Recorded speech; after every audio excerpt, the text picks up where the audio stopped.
Good evening, everybody. Monday morning quarterback, episode 27. Last week we were at Kokomo for the SmackDown. Got a few nights of that in before it finally rained out.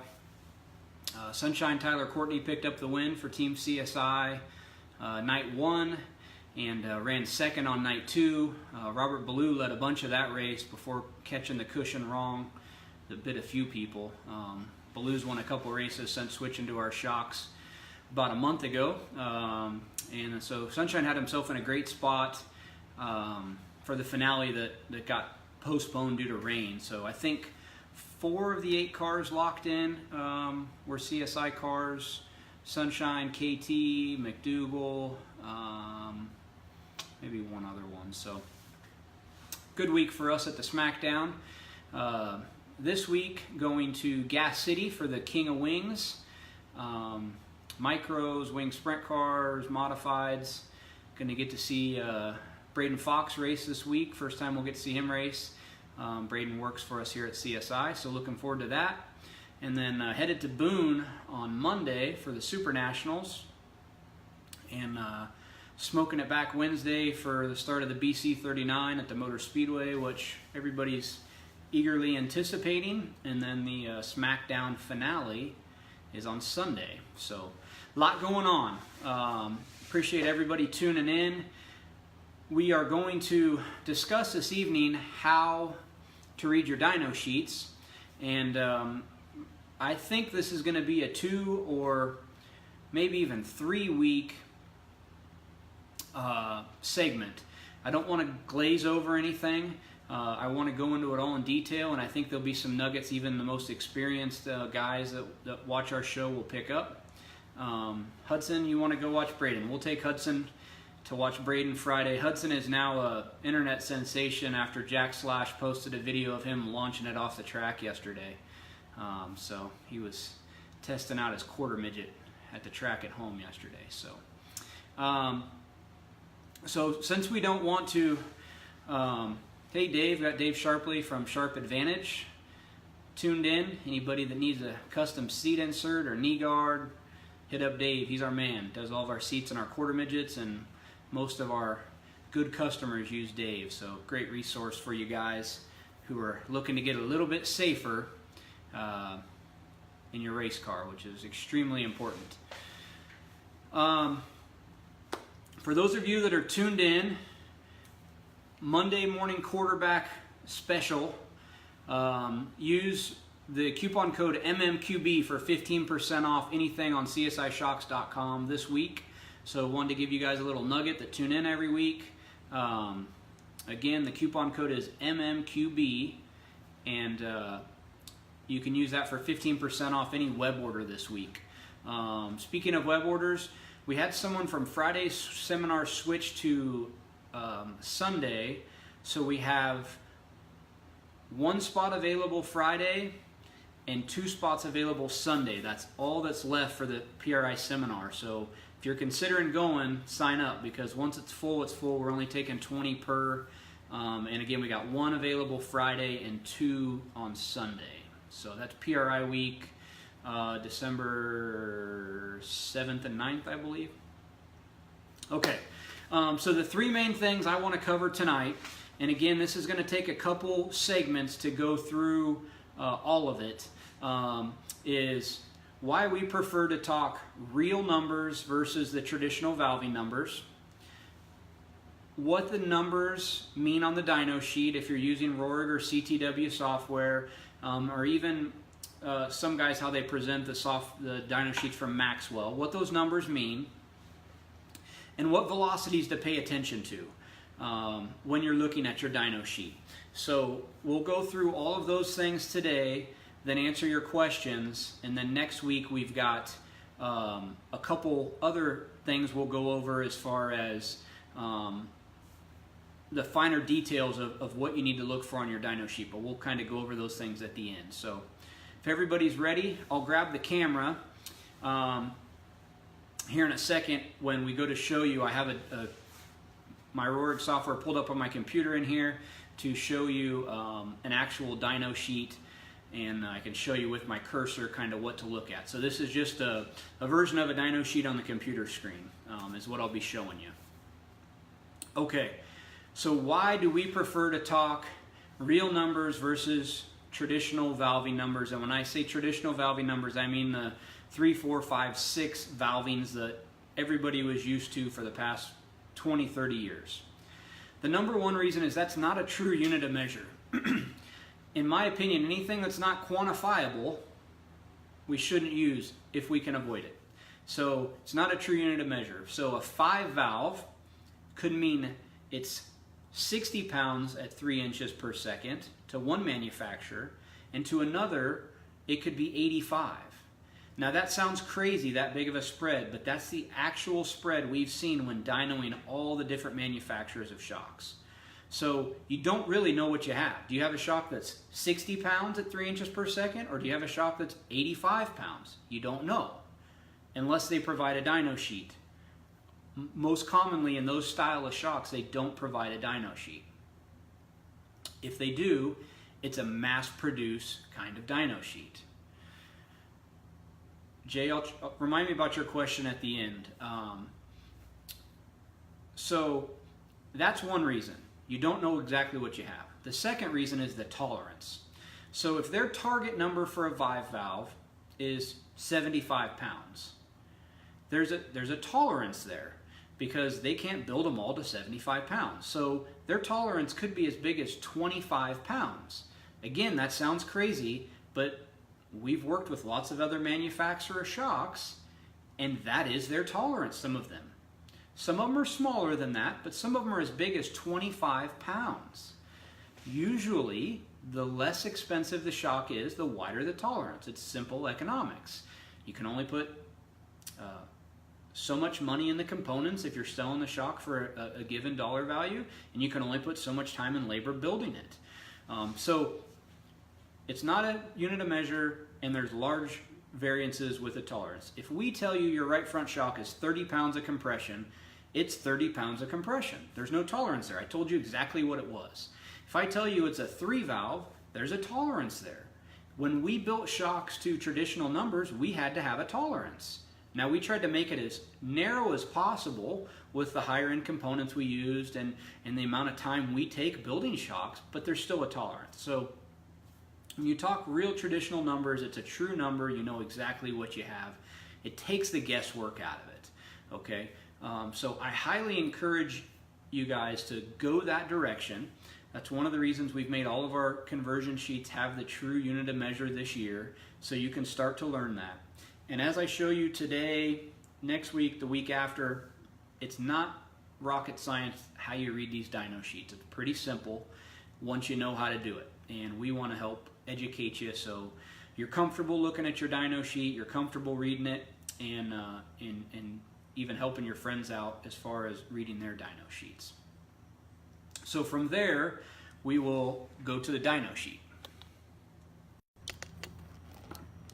Okay, so this is a dyno sheet, and this is a simple force versus velocity graph. So I have the average graph pulled up.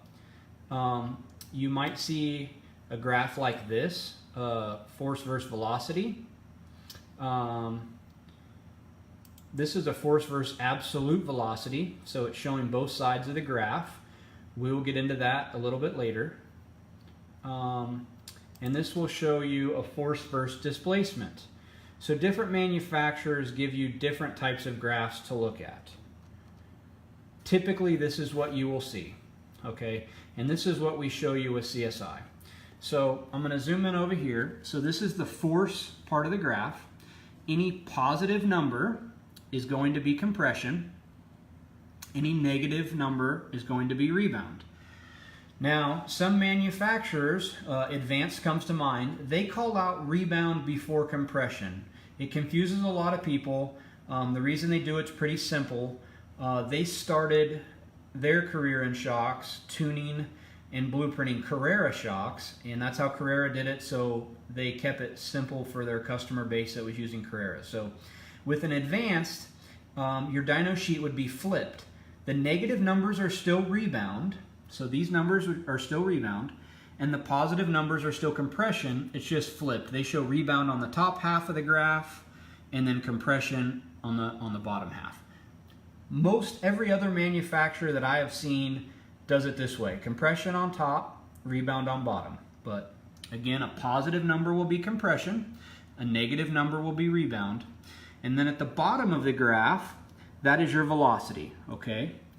So when you see 0, 1, 2, 3, 4, this shock was dynoed up to 10 inches per second, okay? When you see that, that doesn't mean the shock was pushed in 3 inches. So if we're looking at this 3-inch number, and I will bring my cursor over right there, or excuse me, that's 4. That's your 3-inch number right there on the rebound side. That doesn't mean the shock was compressed in 3 inches. That means it's moving at a shaft speed of 3 inches per second, okay? Most all of our shocks in our core markets are velocity dependent shocks. They're not displacement dependent. Displacement dependent shocks are really popular in off-road, monster trucks, shocks that see very big displacements, okay? So that means that the shock is moving at a shaft speed of 3 inches per second. That brings us to our next topic. In our core markets, quarter midgets, midgets, sprint cars, micro sprints, most everyone talks a 3-inch per second number, okay? So the people that are talking a real valving number are talking 3 inches per second. That's an okay number to look at. For the most part, that's a fairly average velocity you would see on the racetrack. The only time we recommend really looking at other numbers, we would recommend looking more at a low speed number, a 1 inch per second number, especially on your left rear rebound. But for now, let's just focus on learning our 3-inch number. So how we would read this is we would go over to the 3-inch per second, so 3, and we would go up to the line on compression. And if I click on that, you can see if you're just trying to read the graph, it's just under 100. It's actually 97.44 pounds of compression, this particular shock. Now if we go down to the rebound and we look, it's between 100 and 150, you know, it looks around 120. It's actually 117, okay? So this shock is 91 pounds of compression, 117 pounds of rebound. Easy, you say. You're just looking at one line. What if all of a sudden we have all of these lines? Okay, what if we have all these lines? We'll deselect a couple of these. What if we have all of these lines? That's okay too. It works the same way, all right? So if you come over here and you look, this is what would be on your dyno sheet. We would show the first number is full stiff, and then 2 clicks open, 4 clicks open, 6, 8, 10, etc. So all you would do, if we were looking for the 10, we wanted to know what the shock was at 10 clicks open. Rohrig also shows you those dynoed at 10 inches per second. So if we're going to go to 10 clicks open, that was the dark blue line. So we're 129 on rebound, and it's a rebound adjustable shock. So your compression's about the same, 91 pounds. Okay. The other thing that we show, aside from the graph, is actually all the numbers, okay? And so it's basically this action here is what you see. CO, RC, CC, RO, CA, RA. That really gets everybody extremely confused. One thing Maxwell does do a good job of is highlighting a 3-inch average number, okay? So I'm going to explain what those numbers, we'll circle back here to me. I'm going to explain what those numbers mean, okay? So we're dynoing everything on a crank dyno, okay? Even if you have an Emma dyno, we would still get these same numbers, and we'll get into the different types of dynos next week. So on a crank dyno, when a shock goes into compression, it speeds up to the velocity you're dynoing at, and then when it has to go into rebound, it stops and goes into rebound. It does it in a split second. but it basically speeds up to the top of the stroke, stops, speeds up to the bottom of the stroke, the rebound side, stops, speeds back up. So it's a crank, it's a revolution, okay? So the software is so sophisticated, it can tell us what all of those phases are. So CO would be your compression open, is what it's referred to in the software. I like how CTW refines it as compression acceleration. So as the shock's speeding up, it gives us that number. And then CC, compression closed, would be at the top of the stroke as it's decelerating to change directions to rebound. The last column we show you is CA, that's compression average. Most of the time our customers are looking at that. So that's just the average of the two numbers, the open and the closed. If the shock is balanced right, has the proper base valve in it, those two numbers should be very similar. If they're really far apart, the shock's got a lot of hysteresis, it's cavitating, there's a pressure imbalance somewhere, a whole nother topic. The average number should be really accurate if the shock is pressure balanced correctly. And then on the other side, it's the same. RO is rebound open or rebound accelerating, and then RC is rebound closed or rebound decelerating, okay? The average of those two is RA, that's your rebound average.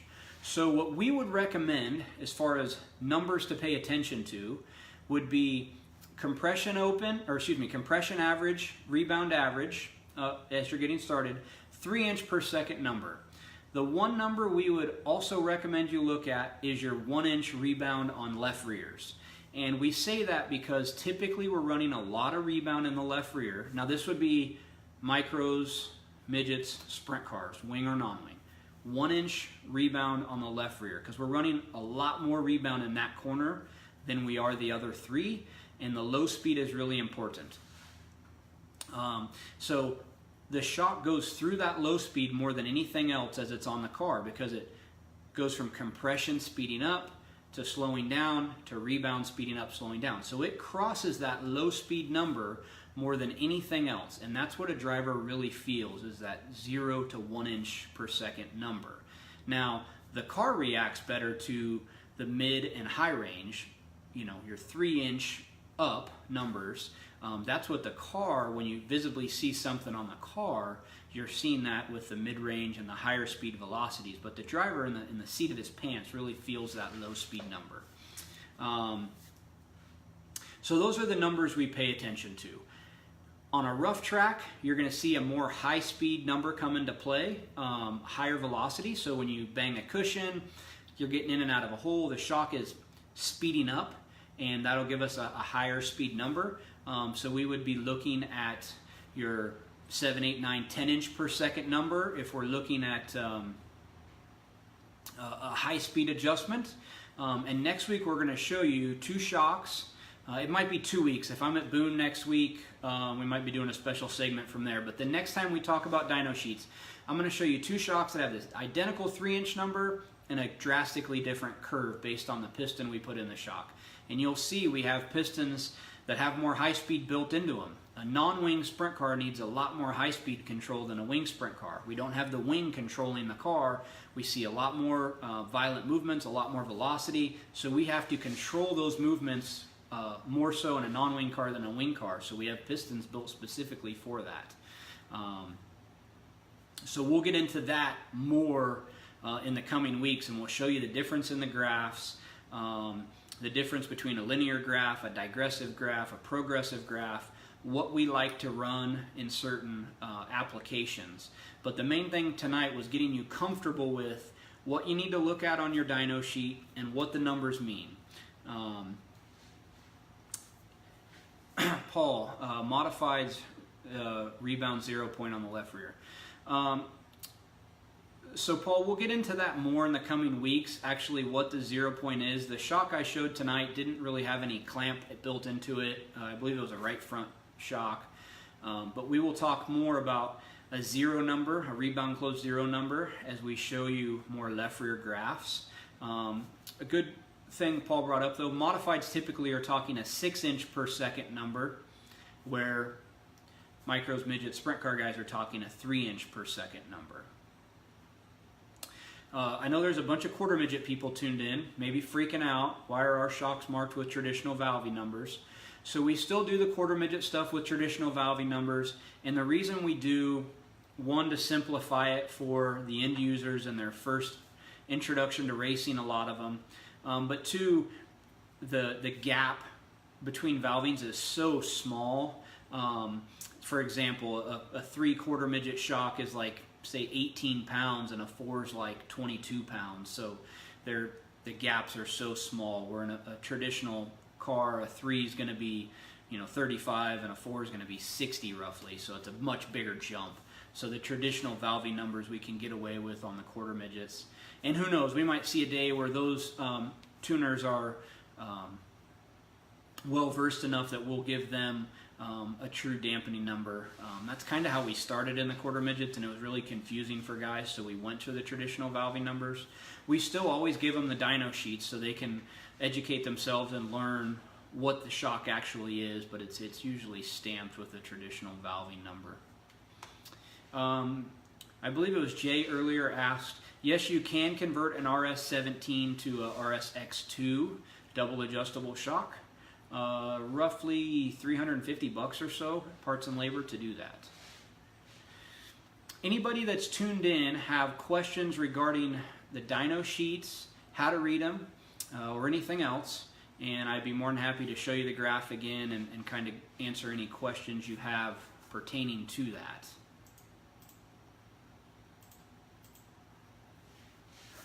Got 50 of you tuned in. Do you all know how to read your dyno sheets and are comfortable with that right now?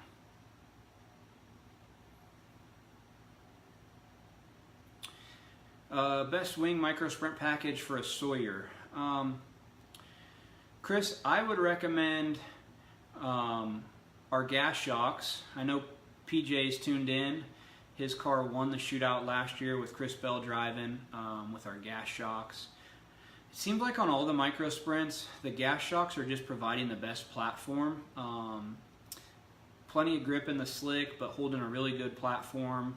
You're kind of fighting a few things on a micro with the chain trying to pull the left side of the car up. And we're able to get a really good platform for the micros with the gas shock. PJ saying he loves twin tubes. Ran gas shocks on your car last year, but he loves twin tubes. Ryan, yeah, I look at the 3-inch number when I'm tuning quarter midget shocks as well. We dyno the quarter midget shocks a little bit slower because they don't see the velocity that a big car shock does, but we still do look at the 3-inch number. So basically what you're getting there is PJ doesn't want to give you any of the secrets, so he's going to tell you either will work great. Jay, watched our segment on Dryden's Pyramid of Grip. Yeah, we spoke at Danny Dryden's Pyramid of Grip seminar 2-3 years ago and tried to give information on dyno sheets. As we were tuned in here, I see that our Sunday class sold out for the seminar, so we have one spot left for Friday, anybody that's tuned in. And we will go over that in real detail. So Chris, yeah, RS17s would be the thing of choice. If that's not in the budget, I would at least do a gas right rear, and we can get away with twin tubes on the other 3 corners. But if you want to shoot me a PM or give me a call, I can go over that with you and help get you pointed in the right direction.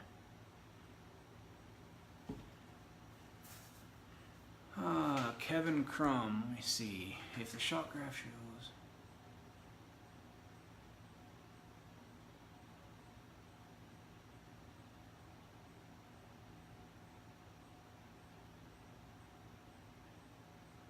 If you're going to look at, I think I understand your question. So if you're going to look at one side of the graph, typically we would look at compression open, rebound closed. Rebound closed is where you get your clamp force number from. So typically that's what we would look at.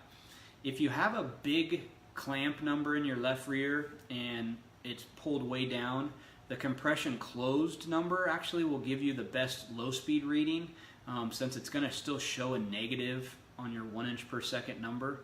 We can get into that a little bit more next week. You did bring up a good point though. Like on our X2 double adjustable, we're adjusting bleed through the base valve to get that compression adjustment. So your open and close number will be bigger than it would be. The gap between the open and close would be slightly bigger than it would be on any of our other shocks. You will see a little bit of cavitation when that adjuster is full stiff because we're not bleeding anything through the base valve. Shock still works fine. It's just a little bit different way we're doing it than we would on our traditional shock.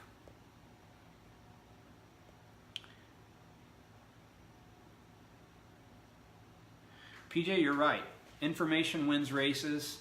And John Randall, who's probably tuned in, he said a funny thing the other day. He said, racing isn't expensive, but winning is. And there's no truer statement than that. It's expensive in not only the resources and money it takes to do it, but the time, the preparation, educating yourself, that's equally as important. So those races are won in the shop, and the guys who put the time in preparing their cars and making sure everything's square and the bearings are free, etc. They're the ones that typically succeed. So, okay, one last thing before we sign off. I want all of you guys to share this with your racing friends. We're trying to spread the word, help educate all of the racing community, whether they're CSI customers or not. We want them to be better informed and know what's going on with their race car. It's something I'm really passionate about. Love racing like nothing else, and so we want you guys to share this information. So what we're going to do for you, everybody that shares this Monday morning quarterback, your name's going to be put into a hat, and Friday we'll go Facebook Live. We'll pull somebody's name out of the hat for $500 off a CSI shock package, any package. So share it. You'll get entered in the drawing. Friday we'll go Facebook Live, pull the name live, and somebody's going to get $500 off a new shock package just for sharing this video.